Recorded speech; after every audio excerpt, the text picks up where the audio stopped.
What's happening, Eddie? Listen, I'm worried already, mate, to be honest with you. Listen, Eddie, listen, you're lucky enough, yeah, because I nearly forgot about this, but look at this. I will sell you this today. Listen, this is going to be cheap. I don't want no one else to buy it except from you. This is made for you, this horse. Look, Ed, and it's got, look. Oh, it's a white tail. Is that a good thing? Yeah. You don't get money of them. That's a good thing, right? And Eddie, listen, if you want to breed foals, it's got a vagina. Oh, nice. Thanks, Bill. Bill, let me just check the legs. Put it back in. Let's check the legs. We can't let you see too many legs. It's got 4. 1, 2, 3, 4. It's lovely. Got 4. How are we, mate? I'm good, mate. How are you? Beautiful day over there, not far from us. Yeah, lovely day. Lovely day, I must say. We're isolating. Obviously, it's frustrating for all fighters right now, but you especially. We know we were locked in May the 2nd, Canelo Alvarez. You flew to Vegas. We're about to have a press conference this week. What's it been like for you the last couple of weeks out there? Do you know what, Eddie? Listen, everything happens for a reason. It's one of them. You know, I'm always on the phone banging on to you all the time and saying, don't go wrong. Well, I ain't got this one I want or that date when I want. You know, it is. But this is like one, you know, the whole world's come to an end. So, you know, you've got to take it on the chin. The main thing is I put myself in good position to go back in camp again. So I will be maintaining that. So look, maybe it's done me a favour, maybe it hasn't. I was, you know, super in front where I needed to be. With still 7 weeks to go when obviously we got the news. So it is what it is. Like I say, look, these big fights, it's like I've got this sort of curse on me. When they come, something happens, you know. But it's one of them. We all know that it will happen. So that's all I can be is fit, ready. Like you said, the ones who's fit and ready to go will be out first. So I'm standing ready. Obviously, you were out in Vegas. What was the setup like there? I know you was in a top-ranked gym. You had Ben, you had Josh Taylor. Obviously, they took a little bit longer to get home than you, but yeah, look, they did take a little bit longer to get home, but it was what it was. But the setup was unbelievable. The gym out there, the top-ranked gym, you know, it was isolated just to us. You know, lovely heat in there, and you know, was in a nice place there, isolated again, but. You know, it's a shame, really, because the buzz was just coming around the camp. You know, Josh's fight, my fight, you know, building off each other. You know, we were both super fit. But, you know, it is what it is. We can't control what's obviously gone on. It's one of them things that we have to get on with. And, you know, moving forward, the important thing is that I'll stay in shape and ready when I get the call. When we talk about Canelo Alvarez, a lot of people's pound-for-pound #1. How highly do you rate him, and why do you think you beat him? I rate him as the best pound for pound at the moment. You know, I rate him as that because I have to in my own head. Because for me to defeat him, I'm not going in there. It's not for me. It's just not about money. We're all in it for the money. But for me, if they was to say you're definitely going to win, you know, but you're going to go home and you're not going to have a penny, I'd say yes, let's do that. So for me, it's all about winning. I really do rate him. I think that he's a brilliant fighter. He's complete. But the thing is, I believe, is that we've seen the best of him. You know, we haven't seen the best of me yet. I have seen the absolute best of him. The Golovkin fight twice, the Danny Jacobs fight. He's not going to get any better than that. And I believe that on my night, as long as everything's bang on right for me, I believe I've got the beating of Canelo Alvarez. But he's a brilliant champion. And, you know, you have to beat the best to be the best. Obviously, from a UK perspective, a lot of people talking about whether you were going to get the fight or Callum Smith was going to get the fight. That is a fight you still want, the Callum Smith fight, the unification fight. And how much do you look into his performance against John Ryder? I know you had a good fight with John Ryder. You rate John Ryder really highly as well. A lot of people think that Callum didn't perform well in that fight, or was it just a case that John Ryder's underrated? Look, I think a lot of people look at John Ryder and look at his record and go, oh, yeah, he's not particularly good. But I've shared the ring with John Ryder. He's probably given me one of my hardest nights I've had. And coming off from when we was both unbeaten as well, he didn't know what it was like to lose. So I had to push that extra mile more than anyone else. All right, he's got a bit more experience now. But I believe that John Ryder's a really good fighter. And I believe he'll give anybody in the division an absolute fight. He always comes to fight. He'll have a boxing match with you. I even sparred him for when I was boxing William Monroe.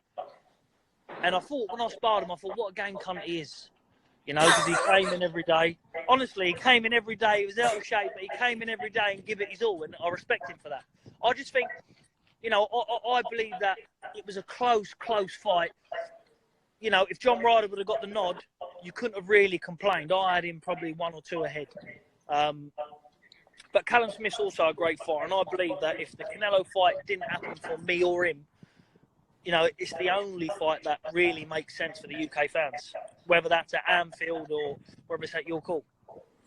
Do you think now up at 168 pounds that that's it for you now? I know that when we sat down, we talked about, you said you felt like you could box in both weight classes, but it seems like now most of the bigger fights are migrating up to 68.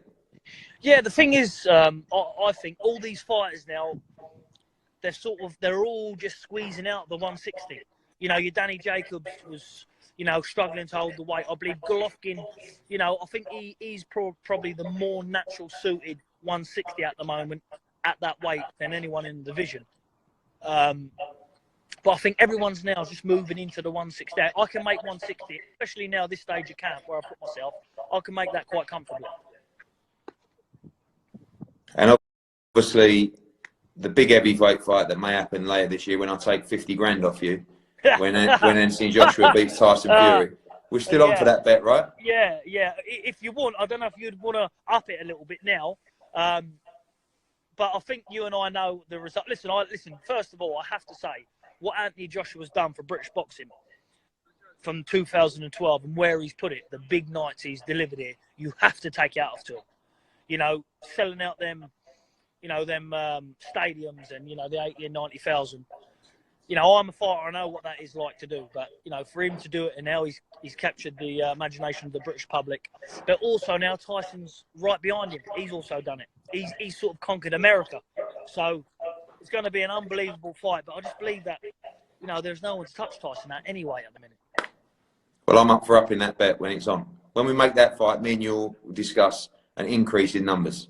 An increase in numbers. To be fair, if you get this Canelo Alvarez fight and beat him, you're going to want to probably put down a couple of million on it. To be fair, look, Eddie, that's what I've got because the Alvarez fight ain't happening. How much does that go for? Well, look, to you, we can negotiate a price and I can sell it to you. Right. You know, I wouldn't sell it to anybody else, only you. In fact, that means a lot, mate. Do you know what I mean? No one else in the world could buy that, only you, and I could deliver it. And you know, your house would be safe after a couple of gypsies drop it off. Definitely going to give you my address, mate. Yeah. Listen, because you're not subject to a wind-up. Yeah. So if anyone don't know that, the worst thing when I got on that plane with you, and I didn't even know you that well at the time when we flew back, and I said, and I'm saying now, I think I'm so tired, but I know if I go to sleep, the minute I go to sleep, Saunders will be up. Sticking Eddie, something on me.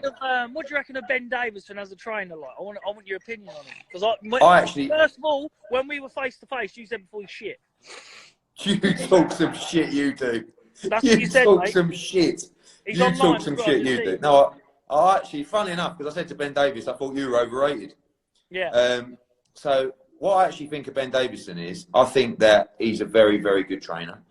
I think what he did with Tyson Fury was exceptional. And I was actually saying the other day, I hope more young trainers come into the game now. Because when you look at the older school trainers, whether it's, I mean, they're not even that old, but Tony Sims, Joe Gallagher, you know, all these guys, even Dave Coldwell, he's watching this, he's not getting old. But, you know, that younger era of training now, you talk about, I think Shane McGuigan is a very good trainer. I think Ben Davison is a very good trainer. I would like to see some of these fighters that have retired recently become trainers as well. I'm talking about Anthony Crolla, I'm talking about Darren Barker, I'm talking about, but the problem is, once you're done, do you still want to be getting up at 5 o'clock in the morning to meet the lads for a run? I mean, I know that's probably different for you because you're so disciplined. Out of all the young trainers you mentioned, the two there obviously apart Ben, but the two you mentioned, Crolla and Barker, I believe they would be very, very world-class trainers. They have got that commitment. I believe them too. I don't really know about the rest. Young ones coming through retired, because like you say, if you've done all the hard graft. Do you think you would be a good trainer? I think I would be a good trainer I'd help my sons out to show them. And probably if that got me in a gym, I'd probably end up helping everyone out as well. But you got to get in that routine. The same as boxing. You have to get in that routine to start that camp head off. You have to get in that trainer routine, you know, because it don't only come, oh, I've got to get up and go for a run. You got to get up and study. You got to get up and look at opponents. You got to make sure your fighter's on weight. You got to make sure, you know, the right trainer's done at the right times. It's a heavy job. Sometimes I have to slap Ben. Do you know what I mean? Sure. All the time I have to slap Ben, matter of fact. Yeah. Okay. All the time. Well, that's one between you two. But listen, Bill, who's your favourite all-time trainer at the moment? My favourite all-time trainer at the moment? Yeah. What are you talking Dave about? Caldwell's watching and Ben's watching, but I'm going to give it to Dave Caldwell. All right, I'll go. What I'll do is I'll go outside of Britain to not. I think Eddie Reynoso is a good trainer. Canelo's trainer. I think, yeah, but he can't really speak a lot of English, so we can't really go. We don't know what he's saying, do you know what I mean? Also, they do good meat out there as well. So that's another thing. So, obviously, because we don't know what he's saying to us, we don't know if he's any good. Is that what you're saying? How could he tell me? Well, you know, we'll see how good he is when I box Canelo. Good. Listen, finally, we know you're a wind-up merchant, but you have got a good heart. Shout out to the British public. Few words of positivity right now.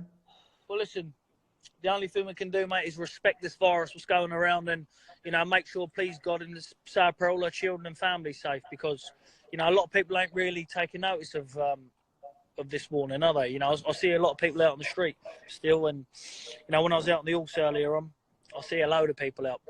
It probably includes me as well, to be fair, because I was out. Well, obviously, if you saw him out, you were out yourself, mate. I'm doing a little jog around in the open air and back. I'm isolated. Eddie, I've never seen you look so rough, mate, with your beard. What's mate, terrible. Look,